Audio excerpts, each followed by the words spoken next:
वैराग्य विद्या निज भक्ति योगा शिक्षार्थम एकः पुरुषः पुराणः श्री कृष्ण चैतन्य शरीरधारी कृपाम्बुधिर्यस्तम अहम प्रपत्ते। श्री कृष्ण चैतन्य प्रभु नित्यानंद श्री अद्वैत गदाधर शिवासदि गौर भक्त वृंदा। Recording in progress.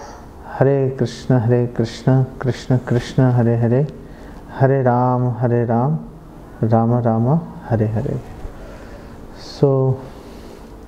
हम लोग श्रीमद् भागवतम चौथे स्कंद के छठे अध्याय के श्लोक संख्या 41, 41 से 46, 46 तक हम डिस्कशन करेंगे। तो यहाँ पर प्रसंग क्या चल रहा है कि राजा दक्ष ने यज्ञ किया। तो ये राजा दक्ष की ये बात कहाँ से निकल के आई? ये बात निकल कर आई जब विदुर जी और मैत्रेय जी आपस में बातचीत कर रहे थे। विदुर जी मैत्रेय जी से शिक्षा ले रहे थे। उसी संदर्भ में राजा दक्ष माता सती का जो है वर्णन आया था भगवान शिव का। तो बात ये हुई कि राजा दक्ष ने यज्ञ किया, पहले शिव जी का अपमान किया, यज्ञ के भाग से वंचित कर दिया, और फिर अपने यहाँ पर यज्ञ किया अपने घर ही के अंदर, और शिव जी को आमंत्रित नहीं किया। इतने महान वैष्णव का अपमान कर दिया। माता सती को ये बात अच्छी नहीं लगी। उन्होंने सोचा जाकर समझाती हूँ अपने पिता को, और वो गई माता सती अपने पिता को समझाने के लिए। पीछे शिव जी के कई अनुचर चले उनकी सुरक्षा के लिए और उनको सुख प्रदान करने के लिए। माता सती ने भरसक प्रयास किया अपने पिता दक्ष को समझाने का, लेकिन वो कहते हैं ना, कानों पे जू ना रेंगना। दक्ष के कानों पे जू तक नहीं रेंगी।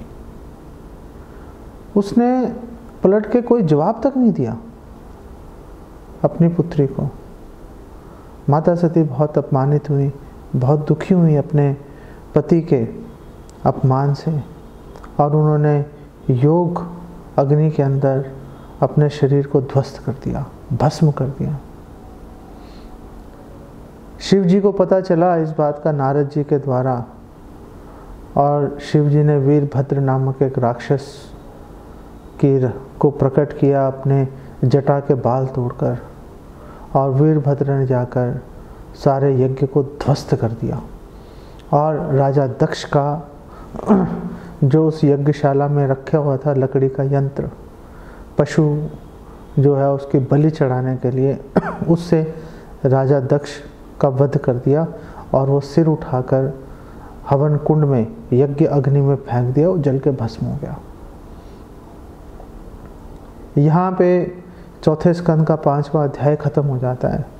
छठे अध्याय के शुरुआत में सारे देवी देवता ऋषि मुनि गए ब्रह्मा जी के पास, और ब्रह्मा जी को सारा वृत्तांत कह सुनाया उन्होंने कि ऐसे ऐसे घटना हो गई, पूरा यज्ञ ध्वस्त हो गया। शिव जी के अनुचरों ने जगह जगह जो है मूत्र विसर्जन किया, पूरे बर्तन भांडे सब तोड़ फोड़ दिए, धमकाया लोगों को। भग एक ऋषि था, उसकी आंखें फोड़ डाली, जो भृगु हैं उनकी दाढ़ी नोच डाली, पूछ के दांत तोड़ डाले। ऐसे ही सारा यज्ञ ध्वस्त कर दिया उन्होंने। जब सारा वृत्तांत बताया तो ब्रह्मा जी ने ये नहीं बोला कि शिव जी ने क्या किया। ब्रह्मा जी ने बोला कि गलती तुम्हारी है, गलती तुम्हारी है। तुम एक परम वैष्णव का अपमान करके कोई भी यज्ञ करोगे, सुख की प्राप्ति कैसे हो जाएगी भला? सुख की प्राप्ति होना असंभव है। आप वैष्णवों के सिर पे पैर रखकर नहीं जा सकते। वैष्णवों की चरण धूलि अपने सिर पे रख के ऊपर जा सकते हो, लेकिन वैष्णवों को अपमानित करके आप सोचो कि हम परम भगवान को संतुष्ट कर लेंगे, ऐसा असंभव है। कभी हो ही नहीं सकता, ना कभी हुआ ना कभी होगा आगे। तो अब क्या करें? तो ब्रह्मा जी ने बोला आप सबको जाके उनसे क्षमा मांगनी चाहिए, लेकिन क्षमा भी कैसे मांगे, उनके सामने जाना कोई आसान बात है क्या? तो ब्रह्मा जी ने साथ जाना स्वीकार किया। ब्रह्मा जी के नेतृत्व में सभी लोग कैलाश पर्वत पर गए अलकापुरी में, और वहाँ पर गए और जाकर वहाँ पर शिव जी से भेंट करने के लिए गए। तो उन्होंने जब कैलाश पर्वत पर पहुँचे तो मैत्रेय मुनि जो हैं, मैत्रेय जी ने पूरा बखान किया कि कितना ऐश्वर्यशाली है कैलाश।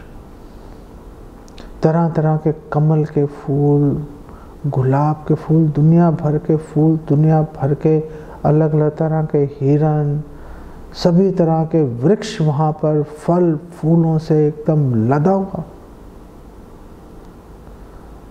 और जब आगे चल रहे थे चारों तरफ पक्षी चहचहा रहे थे, और आगे चलते चलते एक ऐसा विशाल वृक्ष आया जो 800 मील ऊंचा था और 600 मील उसका विस्तार था। अरे इतना ऊंचा, इतना घना वृक्ष है तो पक्षियों से भरा हुआ होगा। एक भी पक्षी नहीं था वहां पे, कोई कोलाहल नहीं था, बिल्कुल शांत। अरे ऐसा कैसे हो सकता है?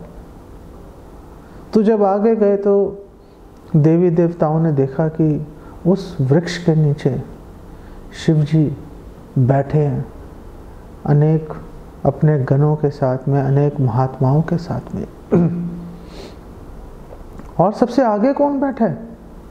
अरे सबसे आगे तो नारद जी बैठे हैं। तो बात क्या चल रही है?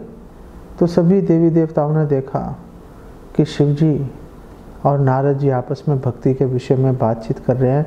नारद जी प्रश्न पूछ रहे हैं और शिव जी उसका उत्तर दे रहे हैं। वीरासन में बैठे हुए हैं, अपने उन्होंने बाईं टांग जो है अपनी दाईं टांग के ऊपर रखी हुई थी, हाथ में रुद्राक्ष की माला थी, और एक हाथ से ऐसे करके वो समझा रहे थे, ऐसे करके समझा रहे थे। तर्क वितर्क की मुद्रा श्रील प्रभुपाद एक्सप्लेन करते हैं। जैसे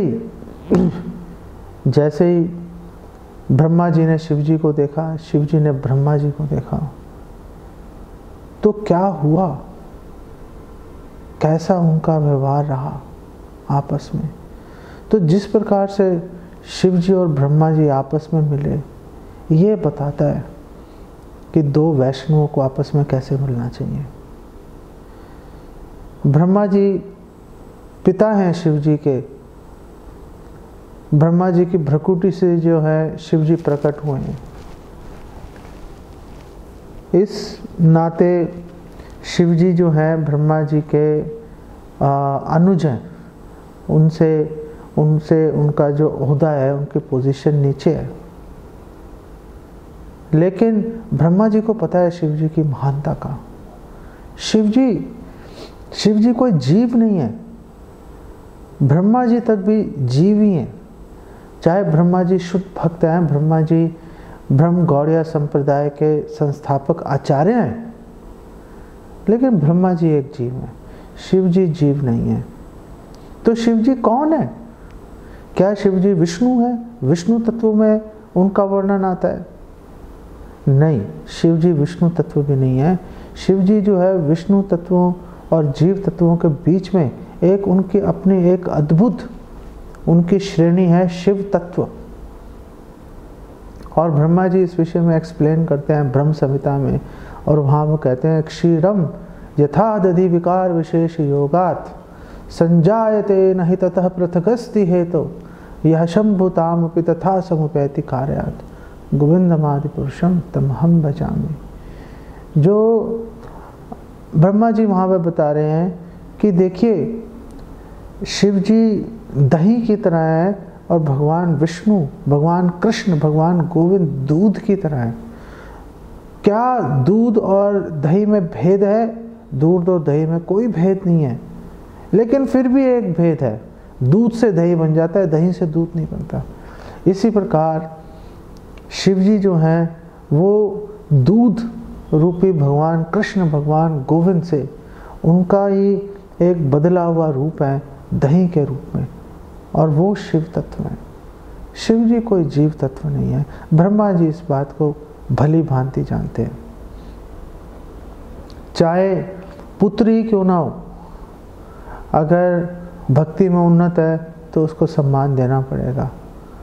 चैतन्य चरितामृत में हमें ये प्रसंग मिलता है, जब श्रीखंड निवासी श्री मुकुंद अपने परिवार समेत गए थे चैतन्य महाप्रभु के दर्शन के लिए पुरी, तो चैतन्य महाप्रभु ने पूछा था मुकुंद से, मुकुंद तुम पिता हो या ये रघुनंदन तुम्हारा पिता है? तुम दोनों में से पिता कौन है, पुत्र कौन है? रघुनंदन जो है, रघुनंदन दास ठाकुर, वो श्री मुकुंद के पुत्र हैं जन्म से।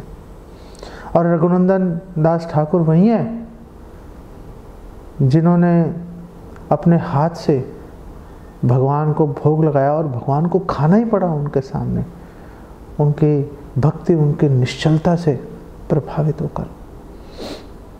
तो जब चैतन्य महाप्रभु ने पूछा तुम में से पिता कौन है और पुत्र कौन है, तो उस समय मुकुंद ने बोला आपकी बात ठीक है, रघुनंदन मेरा पिता है और मैं उसका पुत्र हूँ।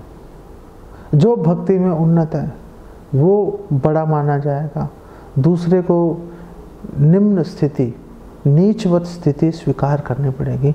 ब्रह्मा जी ने भी ऐसे ही अपने आप को नीच मानकर उन्होंने शिव जी को प्रणाम किया, लेकिन शिव जी ने जैसे ब्रह्मा जी को देखा तुरंत खड़े हो गए और उनको प्रणाम किया, उनको आदर दिया, सम्मान दिया, अपने पास बिठाया, मधुर वचन बोले। ये एक वैष्णव का व्यवहार है, ये एक वैष्णव का व्यवहार है। ये जो प्रसंग है इतना प्रेरणादायक है, इतना प्रेरणादायक है वैष्णव के लिए, जिसका कोई कमाल, जिसकी कोई बात ही नहीं है। एक साधारण शिष्टाचार है कि जब भी भगवान के सामने जाएंगे, भगवान से कुछ भी मांगना है तो पहले भगवान की स्तुति करनी पड़ती है।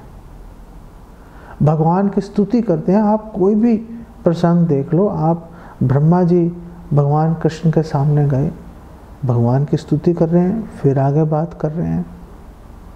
ध्रुव महाराज भगवान की स्तुति कर रहे हैं, प्रहलाद महाराज भगवान की स्तुति कर रहे हैं। जो भी भगवान के सामने जाएगा पहले भगवान की स्तुति करेगा।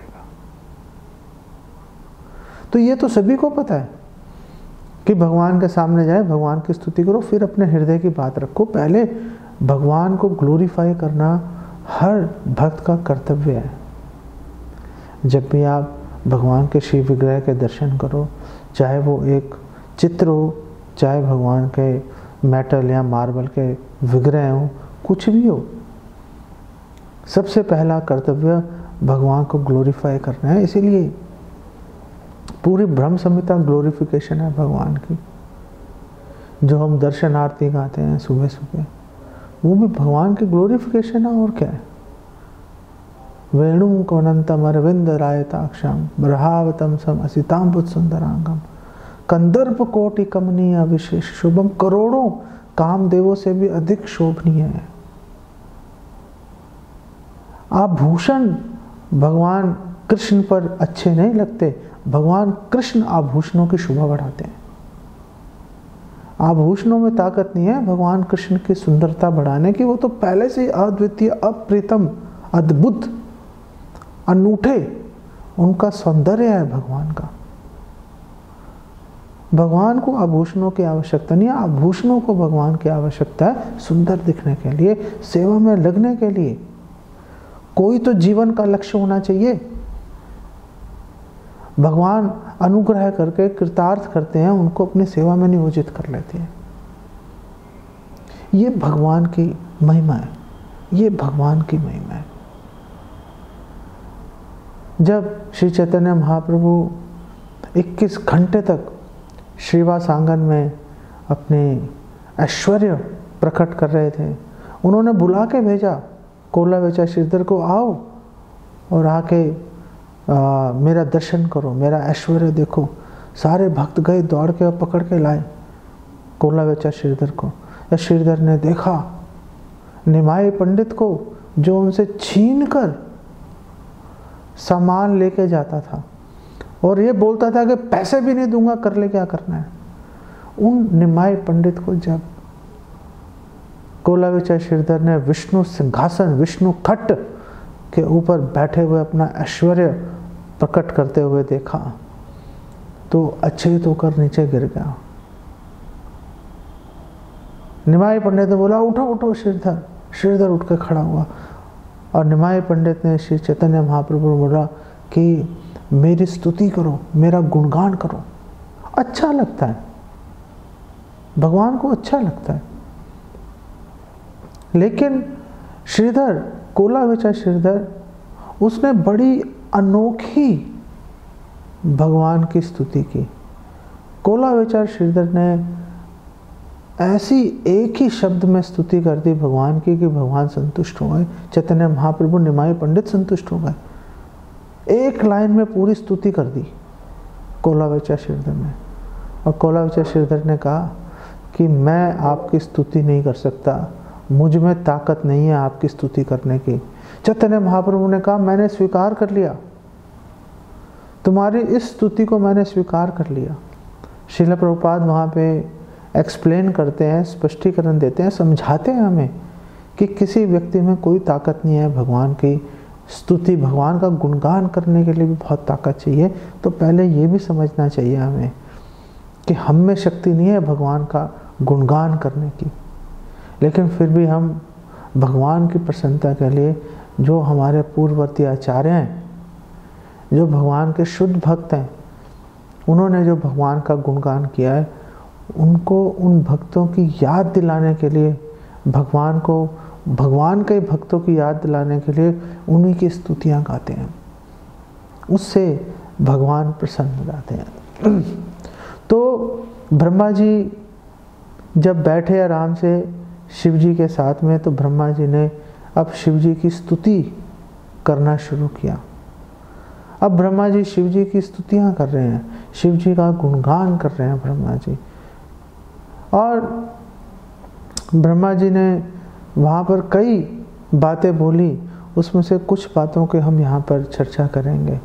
और ब्रह्मा जी ने शिव जी को बोला कि सेतवहा, आप सेतवा शब्द का श्रील प्रभुपाद यहाँ पर विवेचना कर रहे हैं, एक्सप्लेन कर रहे हैं श्रील प्रभुपाद कि जो वर्णाश्रम धर्म है उसके रक्षक हैं। तो शिव जी जो है वर्णाश्रम धर्म की रक्षा करते हैं। वर्णाश्रम धर्म जो है, श्रील प्रभुपाद ने एक्सप्लेन किया कि वर्णाश्रम धर्म भक्ति में आगे बढ़ने के लिए, सुखपूर्वक भक्ति करने के लिए नितांत आवश्यक है। और श्रील प्रभुपाद ने बोला, ये जो मूर्ख पॉलिटिशियंस, नेता हैं, ये जो क्लासलेस सोसाइटी, वर्गहीन समाज बनाने का जो जी तोड़ मेहनत कर रहे हैं, उससे कुछ हासिल नहीं होगा। वो कभी भी उनका ये डरावना मूर्खतापूर्ण स्वप्न कभी भी पूरा नहीं हो पाएगा। क्योंकि हर समाज में ब्राह्मणों की भी आवश्यकता है, क्षत्रियों की भी आवश्यकता है, वैश्य की भी आवश्यकता है और शूद्र की भी आवश्यकता है। लेकिन ये जो वर्ण है, इन वर्णों ने तो सारा झगड़ा डाला, लोगों का शोषण हुआ, लोगों पे अत्याचार हुए इन वर्णों के, इन जाति पर आधारित वर्णों के कारण। लेकिन श्रील प्रभुपाद ने एक्सप्लेन किया, श्रील प्रभुपाद ने बोला कि ये जो जितने भी प्रॉब्लम्स आई समाज के अंदर, ये प्रॉब्लम्स वर्णाश्रम धर्म की वजह से नहीं आई। ये जो प्रॉब्लम्स हैं, ये प्रॉब्लम्स आई क्योंकि लोगों ने वर्णाश्रम धर्म का दुरुपयोग किया। भगवान कृष्ण भगवद गीता में कह रहे हैं, चतुर्वर्ण्य मया सिस्टम गुण कर्म विभागशः, कि मैंने गुणों और कर्मों के आधार पर वर्णाश्रम धर्म की मैंने स्थापना की है। भगवान कृष्ण कहीं भी नहीं कह रहे मैंने जाति के आधार पे की है।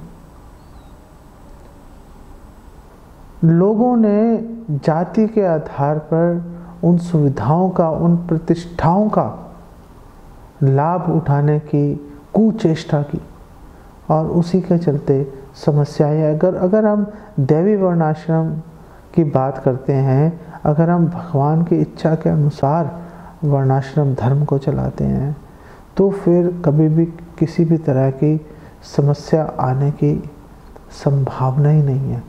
और श्रील प्रभुपाद ने बोला कि आप लोग दैवी वर्णाश्रम स्थापित करने का प्रयास करो।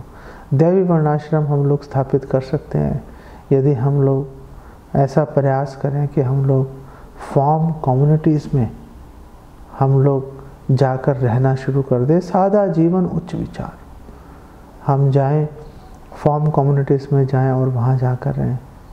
कल मैं एक भक्त से बात कर रहा था और वो भक्त बहुत संघर्ष कर रहा है अपने जीवन में, बहुत ही अच्छा भक्त है,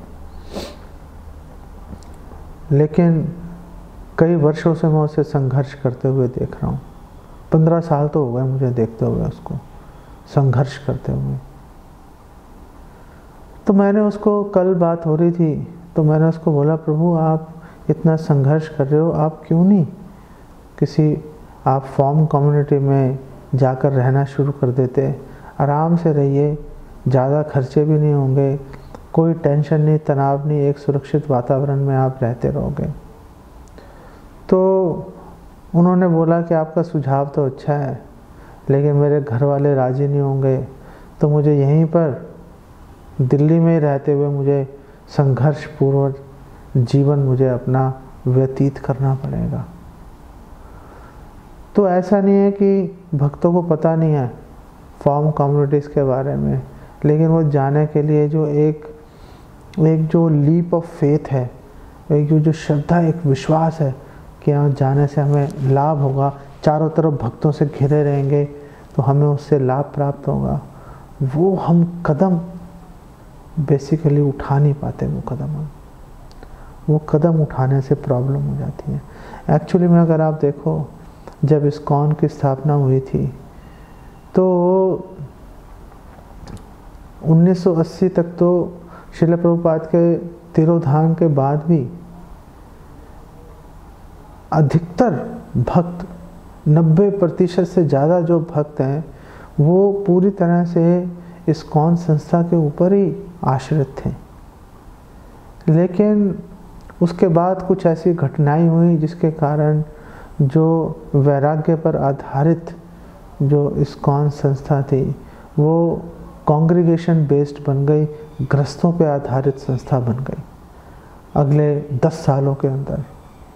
उसके पीछे भी एक इतिहास है, जो कारण उसके पीछे रहे वो एक अलग चैप्टर है। लेकिन पहले लोग रह ही रहे थे और पूरी तरह से आश्रित थे इस्कॉन के ऊपर, और आराम से गाड़ी चल रही थी उनकी, और पूरी तरह से कमिटेड थे वो। सर्वे किए गए उस समय के इस्कॉन के ऊपर, तो एक व्यक्ति हैं बुर्क रॉचफोर्ड, उन्होंने ये सर्वे किया था, कई बार उन्होंने सर्वे किया और पिछले 50 साल से इस्कॉन को ऑब्जर्व कर रहे हैं वो। तो उन्होंने अपनी बुक के अंदर लिखा, उन्होंने अपने लेखों के अंदर, अपने सर्वे के अंदर उन्होंने इस बारे में जानकारी दी, कई बातें उन्होंने बोली। एक बात जो उन्होंने कहा कि देखो धीरे धीरे 1980 के बाद में जो है इंडिपेंडेंट गृहस्था जो है वो कॉन्सेप्ट प्रोमिनेंट होता चला गया। लेकिन जब हम 1982, 83, 85 की बात करते हैं तो उस समय ऐसे भक्त भी थे जो पूरी तरह से इस्कॉन पर आश्रित थे, गृहस्थ, और ऐसे गृहस्थ भी थे जो अपना अलग से व्यापार या अपनी जॉब कर रहे थे और इस्कॉन से कनेक्टेड थे। तो उन्होंने ये बात को उन्होंने स्वीकार किया, बुर्क रॉचफोर्ड ने, कि जो पूरी तरह से इस्कॉन पर आश्रित थे उन लोगों की भक्ति के प्रति जो कमिटमेंट है, जो उनकी श्रद्धा है, जो उनकी सेवा भावना है, वो जो इंडिपेंडेंट रह रहे थे गृहस्थ, उनमें काफ़ी भेद था, काफ़ी फ़र्क था। काफ़ी फ़र्क था। और वो फ़र्क आना स्वाभाविक ही है, वो फ़र्क आना स्वाभाविक है। हम ये नहीं कहते कि आप किसी संस्था पर आश्रित होकर चले जाओ। आप अपने फाइनेंशियल प्लानिंग अगर आप कुछ कर रहे हो, एटलीस्ट एक टाइम के बाद 40, 45, 50, 55 साल की उम्र होने के बाद में आप सोच सकते हो कि हाँ, इस समय तक हम जो है वानप्रस्थ, हम एक्टिव मटीरियल लाइफ, जो सक्रिय भौतिक जीवन है, उससे निकल के हम लोग जाकर भक्तों के समाज में जाकर रहेंगे और जो भी हम सेवा कर पाएंगे, सेवा करेंगे, उससे भक्तों का समाज भी बढ़ेगा और आपको भी भक्ति में आगे बढ़ने में सहायता आप लोगों को मिल सकती है। तो शिव जी को यहाँ पर ब्रह्मा जी ने बोला कि आप जो है वर्णाश्रम धर्म जो है, आप इसके रक्षक हो और आप ही के कारण जो लोग हैं, जो ब्राह्मण हैं, जो ब्राह्मण है, आप ही की वजह से, आप ही के कारण वो बहुत ही आदरपूर्वक, बहुत ही सतर्क होकर वर्णाश्रम धर्म के नियमों का पालन कर रहे हैं। ये जो सेतवा शब्द है, सेतु से आया, जो बांध है, जो बांध के रखता है, जो पानी को कहीं पर व्यर्थ नहीं जाने देता, जिस कार्य के निमित्त वो पानी है कि खेतों का सिंचन होना चाहिए, उस कारण उस पानी को रोक के रखता है। इसी प्रकार जो वर्णाश्रम धर्म है, ये हमारी चेतना को, हमारे विचारों को, हमारी ऊर्जा को एक बांध की तरह, एक सेतु की तरह रोक के रखता है, ताकि हम भगवान की सेवा के निमित्त इसका प्रयोग कर पाए।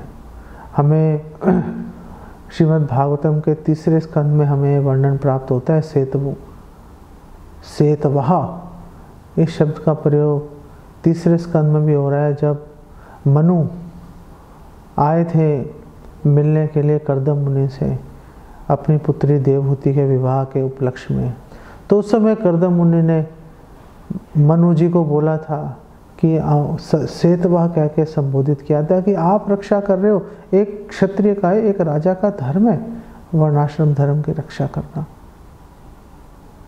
पता नहीं आज के जो नेता हैं, जो आज के हमारे तथाकथित क्षत्रिय हैं, ये इस बात को क्यों नहीं समझ पाते। और उन्होंने वहाँ पर बोला कि आप धर्म की रक्षा कर रहे हो, आप वर्णाश्रम धर्म को बचा के चल रहे हो, लेकिन जब भगवान नरसिंहदेव प्रकट हुए अपने प्रिय भक्त प्रहलाद महाराज को बचाने के लिए, और उन्होंने हिरण्यकशिपु का वध कर दिया, भगवान नरसिंहदेव ने, तो सभी देवी देवता, गंधर्व इत्यादि सब लोग बारी बारी से भगवान की स्तुति कर रहे थे। जब वो भगवान की स्तुति कर रहे थे तो मनुओं का भी नंबर आया वहाँ पर।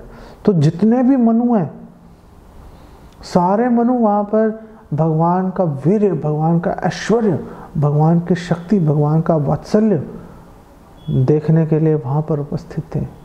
जब उनकी बारी आई तो उन्होंने बड़े विनम्र भाव से हाथ जोड़कर उन्होंने बोला, मन वो वयम तब निदेश कार्य हूँ। ये भागवतम 7:8-48 के अंदर ये श्लोक है। और उन्होंने बोला कि मनवो, जो हम मनु हैं, जो मनुष्यों को संचालित करने के लिए, वर्णाश्रम धर्म की रक्षा के लिए हम लोगों ने नियम कानून बनाए हैं और उसका लोगों से पालन भी करवा रहे हैं। ये जो मनवो वयम, हम लोग कौन है? तब निदेश कारिणो, हम तो आपके आदेशों का पालन करने वाले दास हैं। तो भगवान कृष्ण चतुर्वर्ण्या मया सृष्टम, भगवान कृष्ण वर्णाश्रम धर्म की सृष्टि करते हैं और शिव जी, मनु इत्यादि जो प्रभावशाली वैष्णव है, भक्त हैं, वो इस सेवा को संपन्न करते हैं कि जो भगवान द्वारा स्थापित वर्णाश्रम धर्म है या भगवान द्वारा स्थापित भक्ति के नियम है, लोगों को ये अवसर प्रदान किया जाए कि उसका पालन कर पाए। यहाँ पर जब ब्रह्मा जी उपासना उनकी स्तुति कर रहे थे शिव जी की, तो ब्रह्मा जी ने एक बहुत ही महत्वपूर्ण बात बोली जो कि हम लोगों के लिए बहुत प्रासंगिक है। तो ब्रह्मा जी ने बोला कि आपने दक्ष को यज्ञ कार्यों में लगाया जिससे कि जो धर्म और अर्थ की प्राप्ति हो सके, धर्म और अर्थ की प्राप्ति हो सके। लेकिन हम देखते हैं कि ये वही दक्ष है जिसको शिवजी ने ही लगाया था यज्ञ आदि कार्य संपन्न करने में। ये वही दक्ष है कि उसी ने उस व्यक्ति को जिन्होंने नियोजित किया था कार्य में, जिन्होंने वो शक्तियाँ, वो सिद्धियाँ प्राप्त कैसे होंगी उसका रास्ता दिखाया था, उन्हीं का निरादर कर दिया। सकाम कर्म के अंदर ये प्रॉब्लम है,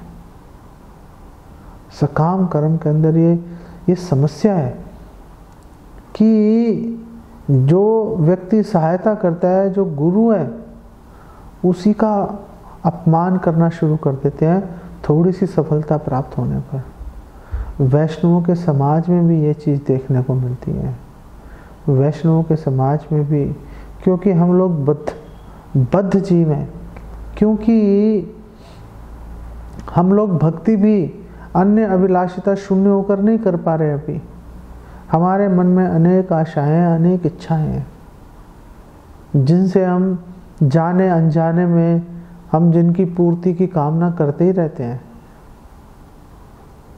तो जब हमें सीनियर वरिष्ठ वैष्णव गुरु जो हमें भक्ति में जिन्होंने जोड़ा, जिन्होंने हाथ पकड़ के हमें चलना सिखाया, थोड़ा सा ज्ञान प्राप्त होने पर हम उन्हीं को आंखें दिखाना शुरू कर देते हैं, उन्हीं को आंखें दिखाना शुरू कर देते हैं।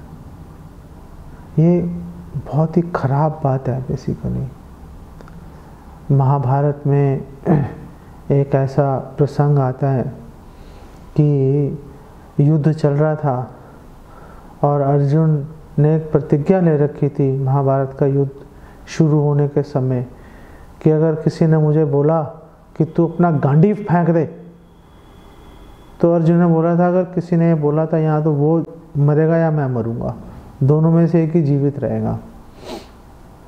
लेकिन अर्जुन जब भीष्म पितामह से युद्ध कर रहा था तो पूरे मन से युद्ध नहीं कर रहा था। युधिष्ठिर महाराज देख रहे थे यार ठीक से युद्ध नहीं कर रहा है ये। तो युधिष्ठिर महाराज को बहुत गुस्सा आया। शाम को सब बैठे हुए थे, भगवान कृष्ण वहाँ पर थे नहीं उस समय, और महाराज युधिष्ठिर तो गुस्से में थे ही।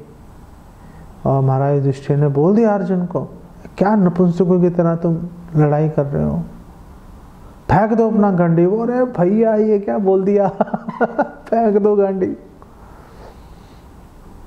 अर्जुन ने बोला अपने सहायकों को कि चिता का प्रबंध करो, लकड़ियां इकट्ठी कर दो, मैं आज आत्मदाह करूंगा। उस सैनिकों ने लकड़ियां इकट्ठी करनी शुरू कर दी, चिता बनाने शुरू कर दी। इतने में भगवान कृष्ण आ गए। अरे भाई क्या कर रहे हो, क्या हो गया, क्या हो गया?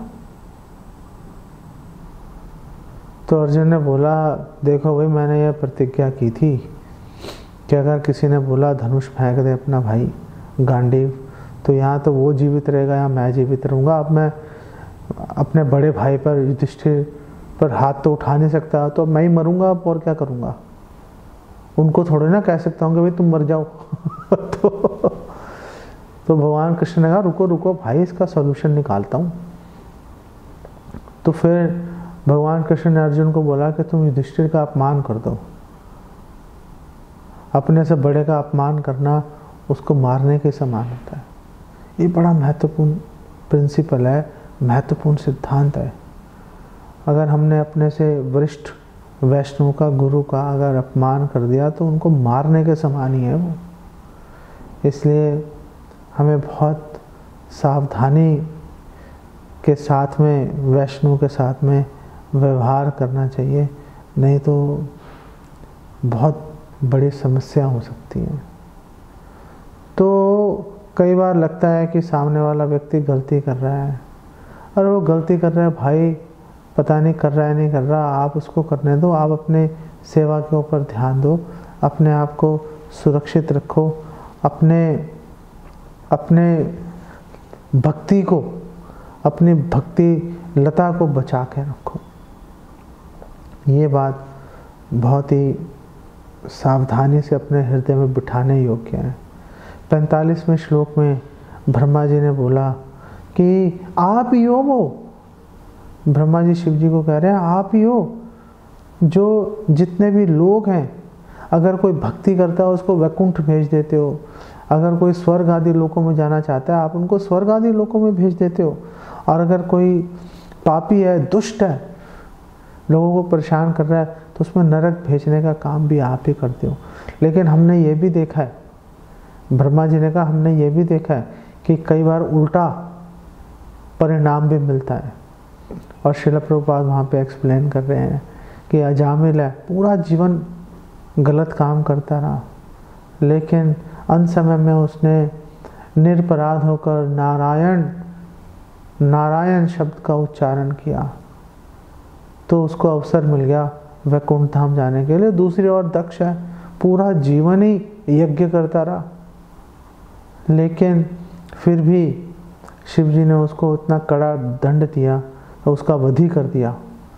तो ब्रह्मा जी ने कहा कि कई बार उल्टा परिणाम भी मिल जाता है, लेकिन इसमें किसी को भी भयभीत या भ्रमित होने की आवश्यकता नहीं है।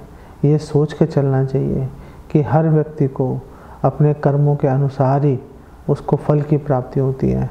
और यहाँ पर श्रील प्रभुपाद ने वो श्लोक भागवतम का जो बहुत फेमस श्लोक है 10-14-8, उस श्लोक को उद्धृत किया, उसका प्रमाण दिया। तत्तेनुकंपार्थ सुसमीक्षमानो भुंजान एव आत्मकृतम विपाकम, कि जो एक भक्त है अगर उस पर विपत्ति आती है तो ये नहीं सोचता हाय मर गया क्यों आ गई मेरे पे विपत्ति, वो यही सोचता है आत्मकृतम विपाकम, मैंने ही पाप किए थे और उस कारण से मुझे आज ये दिन देखना पड़ रहा है। और हृदयभाग वपुर विदिधन नमस्ते जीवेतियो मुक्ति पदे सदाय भाग, और जो इस प्रकार सोचकर अपने हृदय वाणी मन से अपने शरीर से भगवान को सदैव धन्यवाद देता रहता है, प्रणाम करता रहता है, जीवेतियो जो इस प्रकार से जीवन बिताता है, मुक्ति पदे सदाय भाग, वो भगवत धाम जाने का अधिकारी है। 40वें श्लोक में ब्रह्मा जी ने बड़ी महत्वपूर्ण बात बोली, और ब्रह्मा जी कह रहे हैं कि दो तरह के लोग हैं। एक तो जो भगवान का दर्शन कर पा रहे हैं, जो भगवान का साक्षात्कार, भगवान को अनुभव कर पा रहे हैं, और दूसरी तरह के लोग हैं जो पूरी तरह से इंद्र तृप्ति में संलग्न है। हमारे शास्त्रों में बताया गया है कि आहार निद्रा भय मैथुनम चा सामान्यत एतत् पशु भी नरानाम धर्मो ही तेषाम अधिको विशेषो धर्मेण हीना पशु भी समाना।